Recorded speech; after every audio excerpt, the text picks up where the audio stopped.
আমার খুব শখ এই 32 বাড়িটা। এর আগে আমি ভাঙতে এসেছিলাম, তখন বুলডোজার যখন কর্মসূচি ছিল তখন আমি ভেঙেছিলাম। আর কালকে আসছিলাম, কালকে পুলিশের এবং সেনাবাহিনীর অভিযানে আমরা দূরে চলে গেছি। আজকে আমার খুব শখ, যদি ভাঙতে পারি, সুযোগটা যদি পাই তাহলে ভাঙবো। আমরা খেলার মাঠ বানাতে চাই, না হলে বাথরুম প্রস্রাবখানা করতে চাই। কেননা এই ধানমন্ডি লেকটা এটা একটা ফাঁকা জায়গা, মানে এখানে আমাদের ঘুরতে আসি, পর্যটক এরিয়ার বলা যায়। এটার এখানে টয়লেট করার জন্য কোনো ব্যবস্থা নেই। এটা যদি ভেঙে আমরা যদি টয়লেট করার ব্যবস্থা করতাম তাহলে অনেক ভালো হতো। এখন বাংলাদেশের সমস্ত লোক এখানে আসে, এটা একটা টয়লেট হতো এবং জাতির বুঝতে পারতো। বড় বড় যে নেতারা তারাও চুপসে যায়, তাদের জন্য প্রতীক হিসাবে থাকতো এই টয়লেটটি।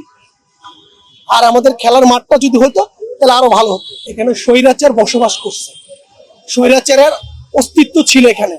আমরা জাতিকে দেখাতে চাই এই অস্তিত্ব যেন না থাকে। যত বড় শাসকই আসুক, যেন অস্তিত্বহীন কোনো ক্ষমতার মানে বড়াই সে যেন না দেখাইতে পারে। সেই জন্য আমার বাসা হলো 32-এর পাশে কলাবাগান ডলফিন গলি। আমার নাম মোহাম্মদ শাকিল সরকার। আমার জেলা হলো গাইবান্ধা জেলা।